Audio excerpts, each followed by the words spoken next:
이슬람 공화국은 완전히 지도부를 잃었지만 그들의 폭력적인 대리 세력들은 피를 갈구하고 있습니다. 이란이 아야톨라의 죽음에 대해 세계가 한 번도 본 적 없는 복수를 맹세하면서 친정권 민병대들이 바그다드와 베이루트의 미국 대사관을 폭력적으로 에워싸고 있습니다.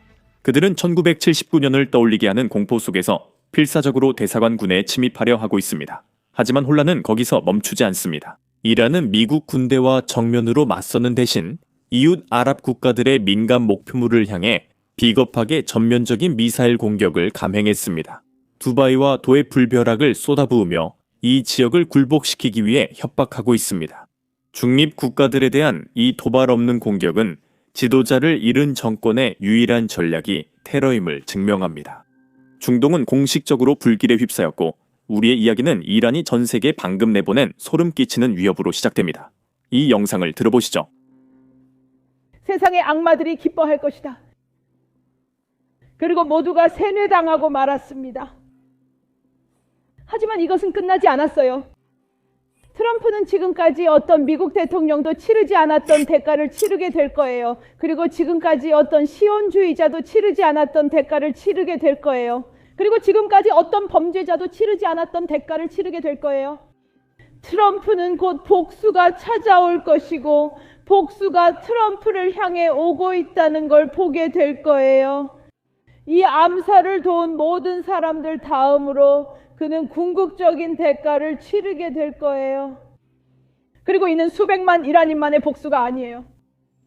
저항국가의 수백만 명뿐만이 아니에요. 새롭게 저항에 합류한 사람들도 마찬가지예요. 하메네이의 사망이 확인된 후 이란 국영TV는 세계가 한 번도 본 적 없는 복수를 약속했습니다. 혁명수비대도 같은 메시지를 반복했습니다. 이슬람 공화국군 역사상 가장 파괴적인 공격 작전이 곧 이스라엘과 이 지역의 미군 기지에 대해 시작될 것입니다. 그들은 이 작전을 진실의 약속 작전이라 부르며 6번째 공세라고 합니다. 트럼프 대통령은 이 발언을 보고 이렇게 응답했습니다. 이란이 오늘 매우 강하게 공격할 것이라고, 이전보다 더 강하게 공격할 것이라고 방금 밝혔다. 그들이 그런 행동을 안 하는 게 좋지만 만약 한다면 우리는 그들이 본 적 없는 힘으로 타격할 것입니다. 이제 흥미로운 부분이 있습니다. 트럼프 대통령이 이 성명을 올렸을 때 이미 이란의 보복은 시작된 상태였습니다. 하지만 미사일만이 이란이 가진 유일한 위협은 아닙니다. 보시다시피 이 지역의 미국 대사관들은 친이란 시위대들로부터 극심한 압박을 받고 있습니다.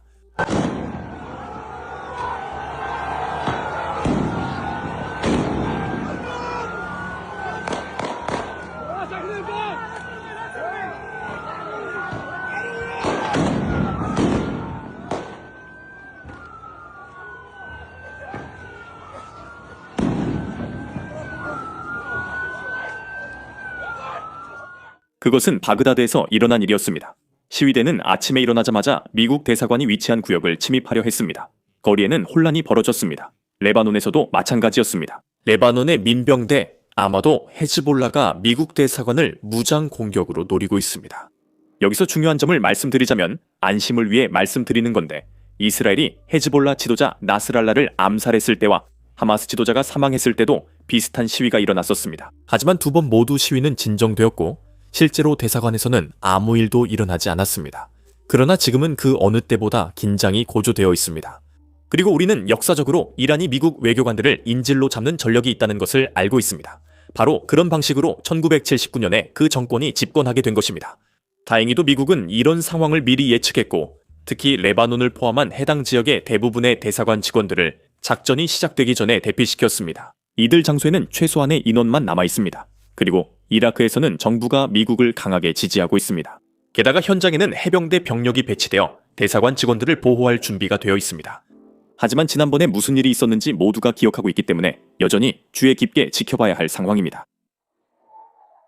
1979년 11월 4일 이란 이슬람 공화국이 52명의 미국인들의 자유와 존엄성 그리고 자부심을 빼앗았습니다. 52명의 인질들은 1979년 말부터 1981년 1월까지 444일 동안 이란에 억류되어 있었습니다. 아버지 윌리엄 큐는 테헤란에서 인질로 잡혔었습니다. 아버지는 주말에만 계실 예정이었지만 모든 게 엉망이 됐어요. 그들은 이란 여성들을 정문으로 데려와 방패로 삼으며 미국 대사관을 돌파했습니다. 저는 그때 이란 여성 인권 침해를 절대 잊지 않을 것이며 지금도 계속되는 일들을 잊지 않을 것입니다. 깨진 창문을 통해 아침에 교통이 시작되고 절정에 이르렀다가 다시 조용해지는 소리를 들었던 기억이 납니다. 그리고 그렇게 첫째 날이 지나고 닷새째가 되곤 했죠. 그리고 그곳에 앉아 있으면서 자신이 신에게서도 잊혀졌다고 생각하게 됩니다. 가족과 내 나라 모두에게서요. 그리고 바로 그 순서가 저를 살아남게 하고 버틸 수 있게 해줬습니다. 우리는 1월 20일 카터 대통령이 퇴임한 지 20분 후에 석방되었습니다. 이란 국민과 이란 정부 사이에는 차이가 있습니다. 그 둘은 완전히 다른 존재입니다. 이란 국민들은 서구 문화를 자신들이 관심을 가지고 즐기는 대상으로 더 많이 바라봅니다. 정권은 분명히 서구 문화가 이란에 미치는 영향에 반대하고 있습니다. 젊은 세대들은 성장하고 있고 그들은 같은 사고방식을 가지고 있지 않습니다. 그들은 더 많은 자유를 원합니다. 그들은 세상 밖으로 나가고 싶어 합니다. 그리고 그들은 앞으로 나아가기보다 오히려 뒤로 끌려가고 있습니다. 저는 정말로 많은 이란 사람들이 지금보다 더 나은 삶을 원한다고 믿습니다.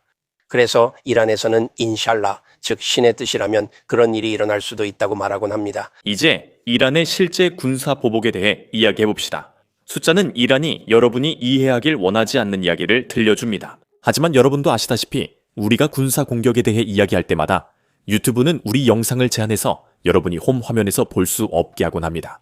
그래서 이 영상을 보고 계신다면 아래 구독 버튼을 꼭 눌러주세요. 이게 알고리즘에 도움이 되고 여러분이 저희의 다음 영상을 볼 수 있게 해줍니다. 이제 숫자를 살펴봅시다. 이란 언론은 카타르, 바레인, 이스라엘, 쿠웨이트, 아랍에미리트 같은 나라들을 향해 미사일과 드론을 발사했다고 확인했습니다.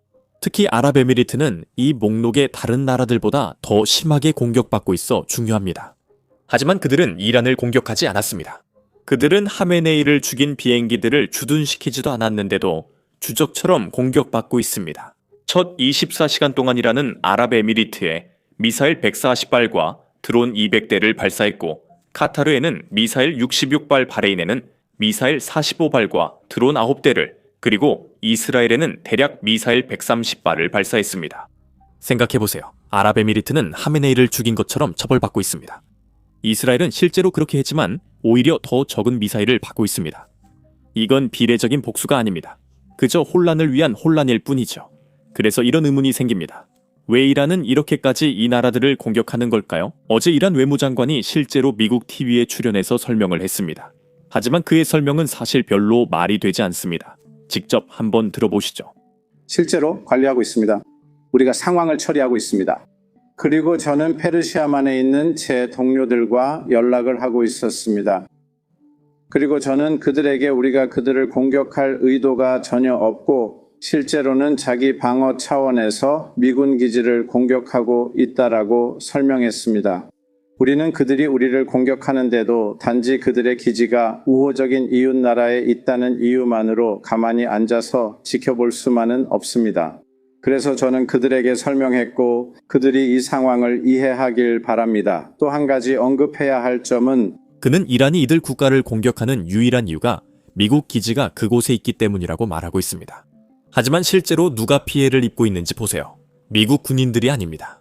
피해를 입는 건 에무라히 시민들, 카타르 시민들, 쿠웨이트 민간인들, 그리고 우연히 이들 국가에 있는 관광객들입니다. 그러니까 이란이 세계에 말하고 있는 것은 실제 이유가 아닙니다. 실제 이유는 훨씬 더 간단합니다. 이란은 군사 목표물이 너무 잘 방어되고 있다는 것을 알고 있습니다. 미군 기지는 방어되고 있고 이스라엘은 아마 미군 기지보다 더 잘 방어될 것입니다. 그래서 이란은 미국이나 이스라엘에 큰 타격을 줄 수 없습니다. 그래서 그들은 민간인, 호텔, 아파트, 공항 등 혼란을 일으킬 수 있는 모든 것을 표적으로 삼고 있습니다. 이것은 1월에 자기 나라 국민 3만 명을 죽인 바로 그 정권입니다. 그들은 외국 민간인도 거리낌 없이 죽입니다. 특히 생존을 위한 싸움이라 믿을 때 더 그렇습니다. 이제 아랍에미리트, 특히 두바이에서 실제로 일어나는 일을 보여드리겠습니다. 정말 충격적입니다.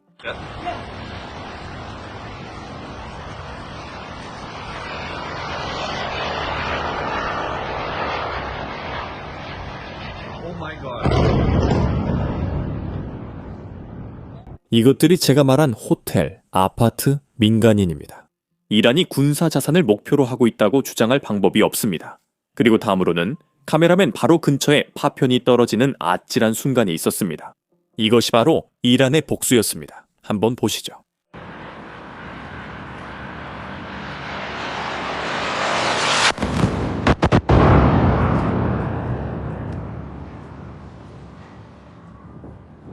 아직 정확한 수치는 없지만 아랍에미리트에서만 첫 24시간 동안 수십 명이 부상하거나 사망했습니다. 이 전쟁과 무관한 수십 명이었습니다. 아랍에미리트뿐 아니라 카타르 도하에서도 비슷한 폭발음이 들렸습니다. 영상을 보시죠.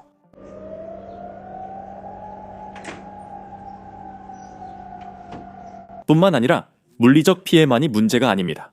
이란은 두바이와 도하 경제를 겨냥해 실제로 효과를 내고 있습니다. 항공산업은 두바이 GDP의 27%, 아랍에미리트 전체 경제의 18%를 차지합니다. 사실 두바이 국제공항은 세계에서 가장 붐비는 공항입니다. 이 공항은 정부에 약 40억 달러의 직접적인 수익을 창출합니다.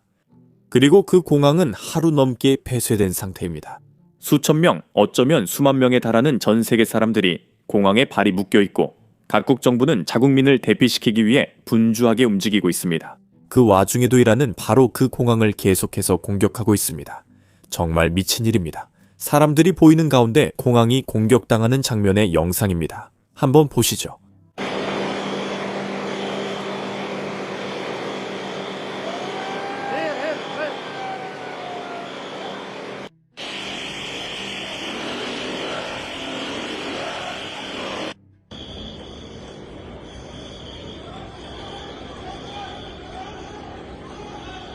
그리고 이런 일이 이미 여러 번 일어났습니다. 이건 우연이 아니라 전략입니다. 그리고 이 전략은 바로 대혼란입니다. 이란은 전쟁을 지역적으로 확산시키려 합니다. 그들은 기본적으로 이 전쟁을 점점 더 많은 나라들, 즉 이란의 관점에서 미국의 동맹국들까지 확산시키길 원합니다. 그래서 미국 기지와 사업 자산을 보유한 미국 동맹국들을 공격함으로써 이란은 이 나라들에게 압력을 가하고자 합니다. 이란은 이 나라들이 이런 압력에 대비하지 못함을 알고 있습니다. 그들은 아랍에미리트, 카타르, 사우디아라비아의 삶을 고통스럽게 하면 이 나라들이 미국의 압력을 너허이란 공격을 막을 것이라고 생각합니다. 혹은 최소한 이란은 이 나라들이 워싱턴과 거리를 두거나 심지어 중립적으로 변할 것이라고 생각합니다. 하지만 그렇게 되지 않고 있습니다. 오히려 역효과가 나고 있습니다. 이슬람 세계 연맹이라는 주요 이슬람 단체가 이란의 다른 이슬람 국가들에 대한 공격을 규탄하는 성명을 발표했습니다. 그리고 사우디아라비아와 아랍에미리트, 이 두 나라는 지난 몇 년간 일종의 냉전 상태에 있었지만 이제는 이란이 벌이고 있는 공격들 때문에 더 가까워지고 있습니다. 이들 국가는 사실상 최대한 중립적인 입장을 유지해왔습니다. 사우디아라비아는 실제로 작전이 시작되기 전에 미국 전투기가 사우디아라비아 영공을 사용하는 것을 허용하지 않겠다고 공개적으로 발표했습니다. 그들은 이 일에 관여하지 않았고 어느 편도 들지 않았습니다. 하지만 이제 그들은 이 정권이 살아남는다면 자신의 미래가 어떻게 될지 보고 있습니다. 그리고 그들은 그 미래를 원치 않습니다. 이 전쟁에 관여하지 않으려던 나라들이 이제 미국과 이스라엘에 더 가까워지고 일부는 공개적으로 이란 정권 교체를 요구하고 있습니다. 이란은 미국을 고립시키려 했지만 오히려 이 지역이 자신들에 맞서 당열하게 만들고 있습니다. 하지만 이런 모든 상황에도 불구하고 이란 혁명 수비대는 보복을 계속하겠다고 밝혔고 연이은 후회를 안겨줄 타격과 함께 또 다른 강력한 복수 조치를 약속했습니다. 제 생각에는 그 말은 그들이 공격할 때마다 강도를 점점 높이겠다는 뜻인 것 같습니다. 그래서 정말 아주 면밀히 지켜봐야 할 사안입니다. 특히 이란이 이 전쟁을 더 많은 국가들이 개입하도록 확전시키려는 점을 고려하면 더욱 그렇습니다. 게다가 새로운 최고 지도자가 선출된 것 같습니다. 정확히 누군지는 아직 알 수 없지만 알아내는 대로 바로 여러분께 알려드리겠습니다. 그러니 아래 구독 버튼 꼭 눌러주세요. 제 이름은 샘이고 다음 영상에서 다시 찾아뵙겠습니다.